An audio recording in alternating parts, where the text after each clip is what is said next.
Bem-vindo mais uma vez a esse curso Introdução à Teologia da Aliança. Sou o pastor Jim Whitvin, diretor do Instituto João Calvino, o Seminário das Igrejas Reformadas do Brasil. Estamos fazendo esse curso com alguns propósitos diferentes primeiramente, para usar como um recurso para os alunos do IJC e também para outras pessoas que têm interesse em aprender mais sobre a teologia da aliança e também para pessoas que não sabem muito sobre a teologia da aliança. Talvez de igrejas não reformadas, que não estudam e entendem a teologia da aliança. E a minha esperança que essas aulas ajudarem com a aprendizagem sobre essa doutrina tão importante. Agora, nessa quarta aula, eu vou falar sobre a diversidade nas alianças divinas. Na última aula, nós falamos sobre a continuidade nas alianças divinas, mas agora vamos olhar para o outro lado, que é a diversidade nas alianças divinas.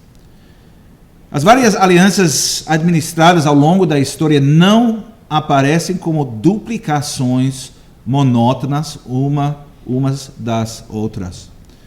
As diferentes manifestações da aliança têm ênfases diferentes.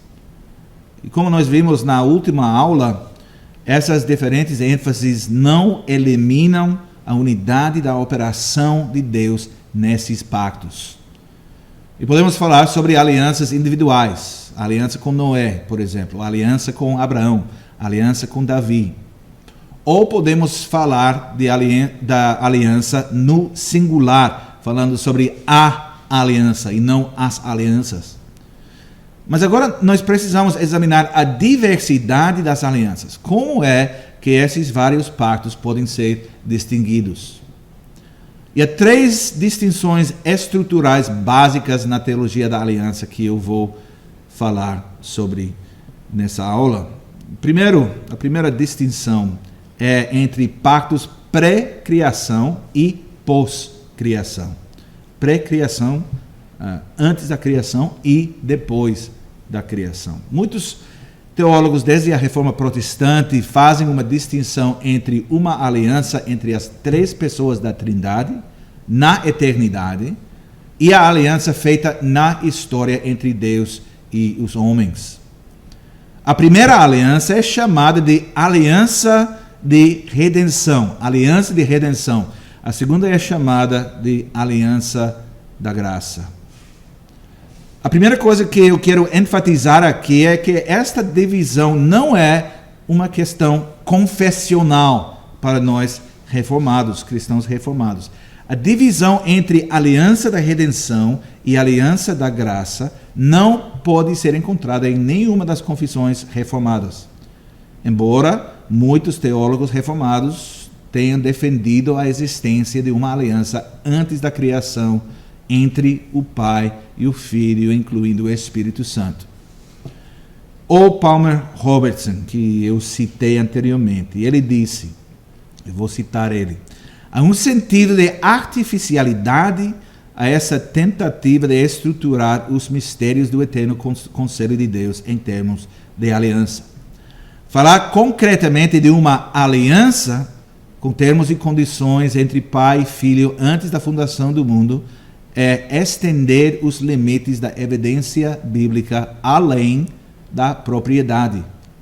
A maior parte da discussão nesta área baseia-se no pressuposto de que uma aliança deveria ser definida como um contrato mútuo e não como um compromisso soberanamente administrado. E é interessante essa discussão, porque em resposta, o reverendo Frank Walker, ele é da Igreja Reformada nos Estados Unidos, RCUS. Em seu livro, A Teologia da Aliança Soberana e Graciosa, ele oferece a seguinte crítica. Eu vou citar uma passagem extensa desse livro. Ele disse, o problema mais sério que Robertson enfrenta tem a ver com a aliança da redenção. Nenhum acordo entre o pai e o filho pode ser administrado soberanamente, como Robertson diz, por uma das partes, uma vez que todas as pessoas da Trindade são iguais em tudo o que define a divindade. Assim, nenhum membro da Trindade é soberano sobre qualquer outro. Ele continua. Hermann Witsius, diz que se o mediador for considerado no estado de humilhação e na forma de um servo, ele é certamente inferior ao Pai e subordinado a ele. Mas que Cristo, como a primeira e principal causa da graça salvadora, igual ao Pai, conquista por seu próprio poder nossa reconciliação com Deus por meio da sujeição e obediência da sua natureza humana, sem a qual o Filho co-igual não pode exercer seu serviço, nem obedecer o Pai. Então, aqui estou lendo a citação de Walker, de Witsius. E Walker continua. Nem a aliança entre o Pai e o Filho pode ser um compromisso de sangue. Lembre-se, a definição de Robertson de uma aliança é compromisso de sangue. Mas Walker diz, nem a aliança entre o Pai e o Filho pode ser um compromisso de sangue, pois nenhum sangue era necessário para estabelecê-la. Nada morreu. Robertson admite, como nós já ouvimos, há um sentido de artificialidade nessa tentativa de estruturar os mistérios do eterno conselho de Deus em termos de aliança. A única maneira, Walker continua, de sair desse enigma é negar que o Pai e o Filho sempre se comprometeram a redimir os eleitos. Eu vou destacar essa última frase de Walker. Ele disse, talvez ele teria feito melhor em encontrar uma definição mais precisa de aliança. Então, uma resposta interessante e importante. Então, precisamos perguntar, é necessário manter uma aliança na eternidade entre o Pai e o Filho para redimir um povo para si mesmo? E a primeira parte de nossa resposta, eu já falei, é que as três formas de unidade e as confissões reformadas não exigem que precisamos manter a existência dessa aliança de redenção formulada por muitos teólogos. É um ponto importante que eu vou ressaltar aqui. Como ministros e oficiais nas igrejas reformadas, nos comprometemos voluntariamente em unidade a não ensinar nada que entre em conflito com as confissões. Mas isso não significa que não vamos ensinar nada que entre em conflito com algumas interpretações teológicas particulares. Não estou falando sobre as confissões, estou falando sobre as conclusões de certos teólogos. Este é um princípio vital e também nos protege de estarmos vinculados a interpretações particulares de teólogos individuais e protege também a catolicidade, a universalidade da igreja. Em segundo lugar, precisamos perguntar, se não defendemos a existência de uma aliança de redenção, de novo, aliança entre Deus Pai e Deus Filho, é que perdemos a essência do Evangelho? A existência de uma aliança da redenção é absolutamente necessária para manter o ensinamento das Escrituras sobre a obra salvadora de Cristo? E eu acho que a minha resposta seria, a resposta é não. Não é absolutamente necessário. É como o Palmer Robertson escreve, ele diz, a intenção de Deus desde a eternidade de redimir um povo para si mesmo, certamente deve ser afirmada. Antes da fundação do mundo, Deus estabeleceu seu amor pactual com seu povo. Mas, ele acrescenta, afirmar o papel da redenção nos conselhos eternos de Deus não é o mesmo que propor a existência de uma aliança pré-criação entre o Pai e o Filho. Agora, é uma discussão interessante, mas no final, muito depende das definições. O que é uma aliança? O que faz um relacionamento pactual? Mas, finalmente, E o mais importante, precisamos perguntar: as Escrituras ensinam que existe uma aliança de redenção? E para responder a essa pergunta é preciso muito trabalho exegético. E precisamos examinar passagens como Salmo 2, versículos 7 e 8. Salmo 2, 7 e 8, onde nós lemos: proclamarei o decreto do Senhor. Ele me disse: tu és meu filho, eu hoje te gerei. Pede-me e eu te darei as nações por herança e as extremidades da terra por tua possessão. Salmo 40, versículos 6 a 8. Sacrifícios e ofertas não quiseste, abriste os meus ouvidos. Holocaustos e ofertas pelo pecado não requeres. Então eu disse: eis, aqui estou, no rolo do livro está escrito a meu respeito. Agrada-me fazer a tua vontade, ó Deus meu. Dentro do meu coração está a tua lei. Esses dois salmos são importantes porque são citados em Hebreus. Hebreus capítulo 1, versículo 5. Hebreus 5, versículo 5. Hebreus 10, versículos 5 a 7. Os dois salmos dizem que ele veio para fazer a vontade do Pai, para realizar o acordo que ele fez, o Filho fez com o Pai. E os dois salmos também prometem uma recompensa pela sua obediência. Então, nós temos essa explicação de um relacionamento pactual, na verdade, entre o Pai e o Filho. Então, estou inclinado a responder a esta pergunta. As Escrituras ensinam que existe uma aliança de redenção? A minha inclinação é responder com a resposta sim. E não vamos entrar em mais discussão sobre esse assunto agora, mas será uma questão para os alunos do IJC que estão fazendo esse curso, uma questão que vocês vão precisar abordar nos estudos. Agora, vou falar sobre a distinção aliança de obras, aliança da graça. Eu mencionei essa terminologia em nossa segunda aula. É a segunda maneira em que os pactos divinos estão divididos. E essa divisão é em relação à distinção entre a aliança de obras e a aliança da graça. Alianças pré e pós queda no pecado. O Palmer Robertson diz que esta distinção possui maior suporte bíblico do que a anterior, a existência da aliança da redenção entre o Pai e o Filho. Mas, pessoalmente, eu acho que essa conclusão, a conclusão de Robertson nesta área, tem mais a ver com o fato que ele é presbiteriano do que com a evidência que realmente existe.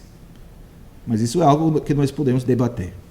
Então, o termo aliança de obras aplica-se ao relacionamento de Deus com o homem antes da queda no pecado, enquanto o termo aliança da graça descreve a relação entre Deus e seu povo depois da queda. Segundo Robertson, esta divisão enfatiza adequadamente a necessidade absoluta de reconhecer uma relação pré-queda entre Deus e o ser humano e fornece uma estrutura abrangente para unir a totalidade da relação de Deus com o ser humano em seu estado caído. Contudo, o termo aliança de obras sugere que a graça não foi operativa nesta aliança de obras. E talvez o termo aliança da graça pode inferir que obras não têm lugar na aliança de graça. Temos essa divisão. Antes da queda, aliança de obras, depois da queda, aliança da graça, e talvez pode criar alguns erros no pensamento sobre o relacionamento entre obras e graça. Mas o vínculo criacional entre Deus e o ser humano era realmente gracioso. E aqueles redimidos em Cristo certamente devem fazer boas obras. O julgamento final do homem será conforme as obras feitas no corpo. Portanto, Robertson sugere que os termos aliança da criação e aliança da redenção sejam mais apropriados. E pelo menos quanto o termo aliança de obras, eu acho que ele tem razão. Portanto, eu vou citar aqui um artigo publicado na revista canadense Clarion, a revista das Igrejas Reformadas Canadenses. E esse artigo foi escrito pelo falecido reverendo Klaas Stam. Ele também escreveu um livro sobre a teologia da aliança, a aliança de amor. E primeiro eu preciso explicar o contexto desse artigo, porque ele escreveu esse artigo em resposta a uma discussão entre pastores das Igrejas Reformadas Canadenses e das Igrejas Reformadas Unidas na América do Norte. E essa discussão aconteceu em 2014. E foi uma discussão sobre a aliança de obras e a aliança da graça. E eu vou citar de novo, extensivamente, sobre o artigo de Stam. Eu vou parafrasear um pouco em alguns lugares. Ele escreveu: entendo que os membros das Igrejas Reformadas Unidas querem preservar o conceito da aliança de obras. É assim. Antes da queda, o homem foi chamado para trabalhar e, portanto, merecer a glória eterna. Isso foi a aliança de obras. Mas depois da queda em pecado, havia apenas o caminho da fé e da graça. Isso é a aliança da graça. A aliança de obras desapareceu, mas não exatamente. A chave da questão é, aparentemente, que tinha que haver uma aliança de obras antes da queda, ou que Cristo poderia ter cumprido. Porque Cristo foi obediente e cumpriu a aliança de obras, agora podemos ser incluídos numa segunda aliança, chamada aliança da graça. Sugerir que não havia aliança de obras seria degradar a obra salvadora de Cristo. Ele continua: eu não quero rebaixar o trabalho de nosso Senhor e Salvador. Ao mesmo tempo, pergunto onde há base bíblica e confessional para uma aliança de obras antes da queda no pecado. É deduzido do texto, mas não está implícito no texto. Você não encontrará a expressão nas Escrituras ou nas confissões continentais reformadas. Quando uma aliança é mencionada no Antigo e no Novo Testamento, é a aliança mosaica baseada na lei revelada no Sinai. Esta é a aliança de obras que nos condena porque não podemos cumpri-la. Esta é a aliança cumprida por Cristo para que não mais estejamos debaixo da lei e sim da graça. Romanos capítulo 6, 14. As boas obras nunca serviram para merecer a vida eterna, somente Cristo dá a vida por sua justiça e santidade. Portanto, a Escritura afirma: porque pela graça sois salvos mediante a fé, e isto não vem de vós, é dom de Deus, não de obras, para ninguém se glorie. Efésios capítulo 2, versículos 8 e 9. Ele continua de novo: quero acrescentar a observação de que, mesmo antes da queda, o Senhor Jesus foi escolhido como nosso mediador. Também lemos nas Escrituras que nosso Senhor foi conhecido com efeito antes da fundação do mundo, porém manifestado no fim dos tempos por amor de vós. 1 Pedro capítulo 1, versículo 20. Mas, Stam continua: eu tenho uma pergunta. Onde lemos que antes da queda o homem poderia ganhar a salvação? Existem realmente dados bíblicos que exigem que precisamos acreditar que houve um momento de prova antes da queda? Quanto tempo durou esta prova? Deus colocou o homem no Éden para que ele pudesse se mostrar digno da sua vocação ou posição? No jardim, Adão e Eva foram plenamente sustentados como filhos de Deus. O Senhor lhes deu comida e bebida em abundância. Eles foram autorizados a comer livremente da árvore da vida e de todas as árvores realmente. A única limitação era que eles não comeriam da árvore do conhecimento do bem e do mal. Em Gênesis capítulo 2, versículo 15, lemos: Tomou, pois, o Senhor Deus ao homem e o colocou no jardim do Éden para o cultivar e o guardar. Este foi o trabalho para o qual ele e a sua esposa foram chamados. Não lemos que a vida eterna só seria dada se eles obedecessem. Eles já poderiam comer da árvore da vida. Essa bênção e privilégio foram retirados explicitamente após a queda em pecado. Esta passagem não pode ser usada para defender a existência de uma aliança de obras. Stam acrescenta.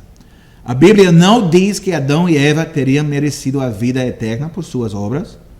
O Senhor diz que se comessem da árvore de conhecimento do bem e do mal, certamente morreriam.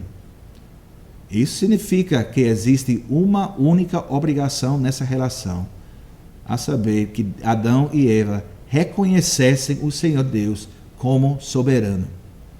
Isto foi dito no início da relação: no dia em que dela comeres, certamente morrerás. O trabalho que Adão e Eva tinham que fazer era uma tarefa agradável com a qual eles poderiam servir a Deus. Eles precisavam cultivar o jardim, mas eles também tinham que guardar o jardim. Por que dizer isso se não existia perigo? Então havia perigo. Adão e Eva deveriam guardar este jardim do mal. Eu posso sugerir que o Senhor informou Adão e Eva sobre os tristes acontecimentos que levaram o dragão, a serpente, a ser jogado na terra. Seria estranho dizer que o jardim tinha que ser guardado e não lhes contar sobre o inimigo que certamente viria. Eu não acho que Adão e Eva eram pessoas que não tinham ideia do que estavam enfrentando. E o reverendo Stam continua da seguinte forma, ele diz: para dizer sucintamente, Adão e Eva receberam infinitas abundâncias para que Deus recebesse deles obediência constante. Esta é a essência de uma aliança. Eu dou tudo a você, você me dá tudo. Como em qualquer aliança, o iniciador estabelece as regras e a segunda parte aceita essas regras. A aliança continua existindo ao longo das gerações posteriores. Foi assim que Deus desejou viver com seus filhos, ou habitar com seus filhos. Por que Deus entraria em tal relacionamento com Adão e Eva? Porque Ele os amava como suas criaturas. Deus os criou para que eles vivessem por Ele. Não há outra razão pela qual Deus daria tais bênçãos a um homem e a uma mulher. Deus fez essa aliança e Ele também a guardou. Foi feita para permanecer como uma aliança eterna. Existe uma aliança de amor eterna. Não leio nada, e de novo ainda estou citando Stam, não leio nada sobre uma aliança de obras. Cristo não se tornou nosso Salvador porque nós quebramos a aliança de obras. Rompemos a aliança de amor e Cristo imediatamente foi proclamado como Cordeiro sem defeito. Vemos a extensão de nossa depravação mais clara quando percebemos que o pecado é uma quebra da aliança de amor. Encontramos esta aliança de obras nos padrões de Westminster. Primeiro, Stam diz, há uma aliança de obras antes da queda, pela qual o homem pode merecer a vida. E segundo, há uma aliança da graça após a queda, em que Deus oferece livremente a vida e a salvação em Jesus Cristo. Parece bom, mas não encontramos em nenhuma parte da Escritura a evidência para esta primeira aliança, uma aliança de obras. As igrejas reformadas canadenses, ele diz, consideraram essa abordagem sobre a aliança uma divergência que precisava de mais discussão, mas elas não definiram que os padrões de Westminster estavam errados. Isso não impediu que as igrejas reformadas canadenses aceitassem igrejas presbiterianas como igrejas irmãs. Mas Stam procede perguntando. Isso é realmente importante, e eu tenho a mesma pergunta. Às vezes, questões doutrinárias são muito complexas. Contudo, aparentemente é importante ter um colóquio que aconteceu naquela época sobre esta questão num sínodo. Mas há algo mais precioso em jogo. Deus nos ama como um pai ama seus filhos. Ele entrou num relacionamento conosco que foi assegurado em Cristo, mesmo antes de sermos criados. O esforço de nossa vida deve ser que respondamos a este amor, encontremos alegria nesse maravilhoso relacionamento e caminhemos nas boas obras que Deus preparou para que as possamos fazer. Efésios 2, versículo 10. Existe uma aliança e é a aliança do amor de Deus. Alguns disseram que a aliança de Deus é feita apenas com os eleitos. Errado. A aliança de amor é feita com os crentes e a sua semente. E às vezes fica claro que nem todos os que são de Israel são verdadeiramente Israel. Romanos capítulo 9, versículo 6, como nós ouvimos na última aula. Ainda assim, todos os filhos da aliança têm uma obrigação de amar a Deus e servi-lo.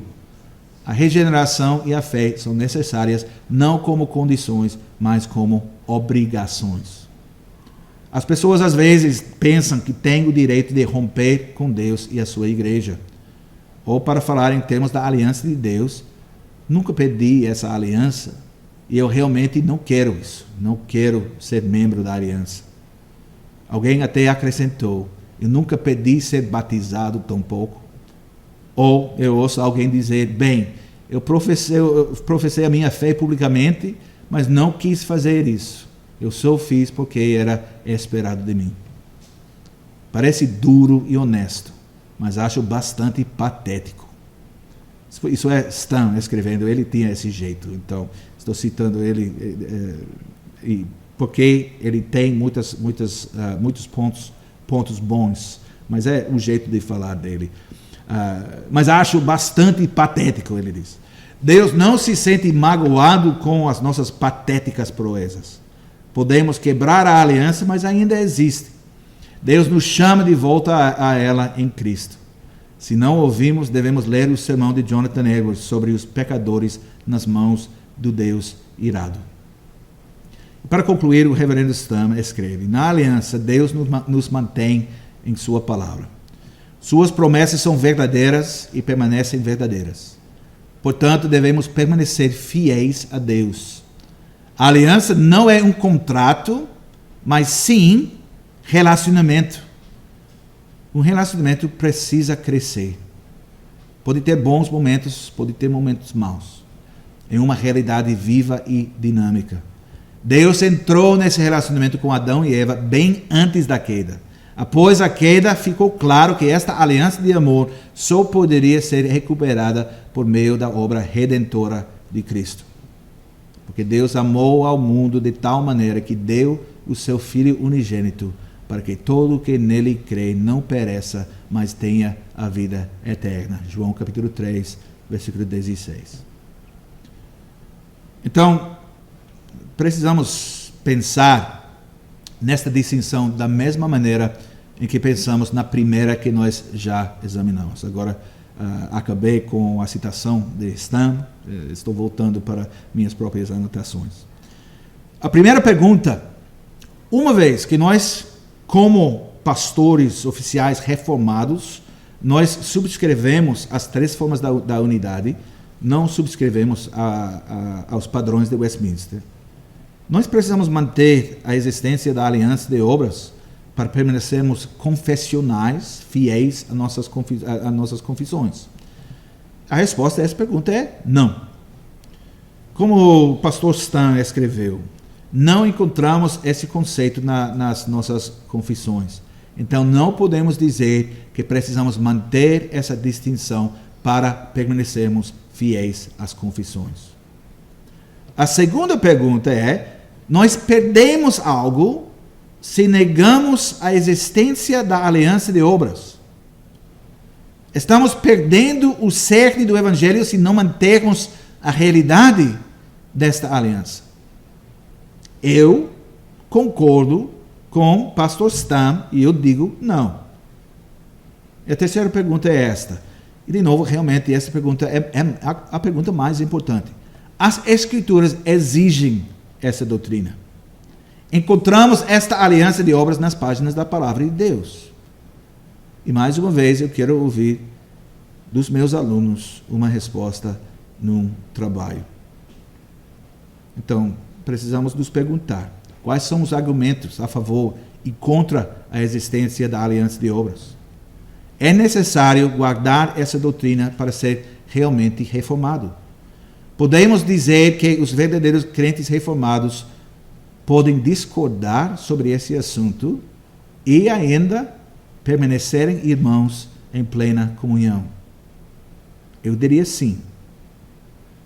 Então, vamos continuar e vamos falar mais sobre esse assunto no futuro.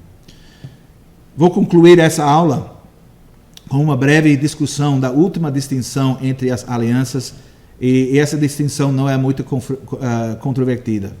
A distinção entre a antiga aliança e a nova aliança. É uma distinção dentro da aliança da graça.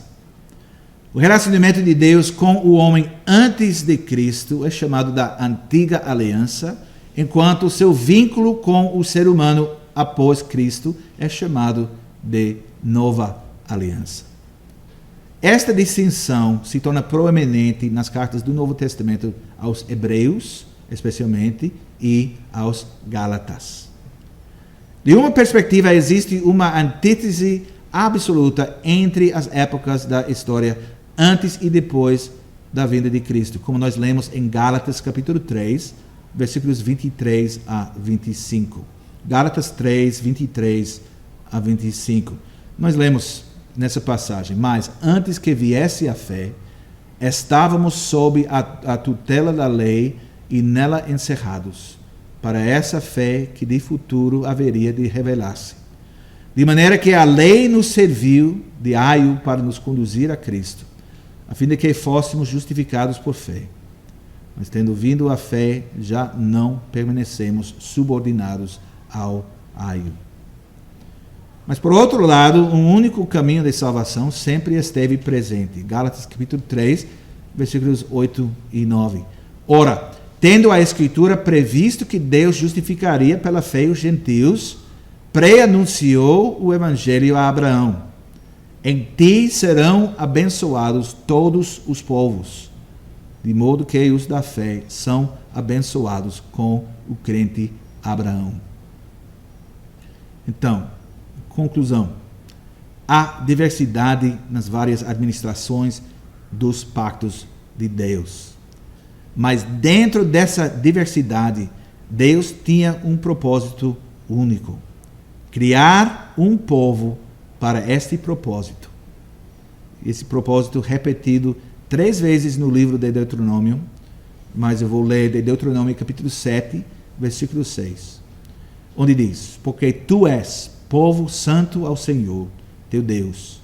O Senhor teu Deus te escolheu para que ele fosses o seu povo próprio, de todos os povos que há sobre a terra.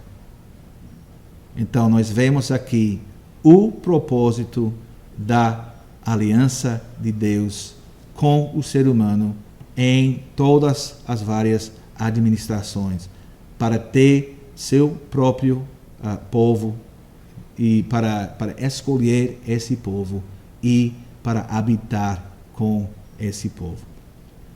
Agora vamos parar aqui, mas na próxima aula iremos começar uma discussão sobre as várias manifestações históricas da aliança. Até a 5ª aula. Espero que essas aulas estão servindo a vocês a aprender mais sobre essa teologia tão importante, essa teologia da aliança.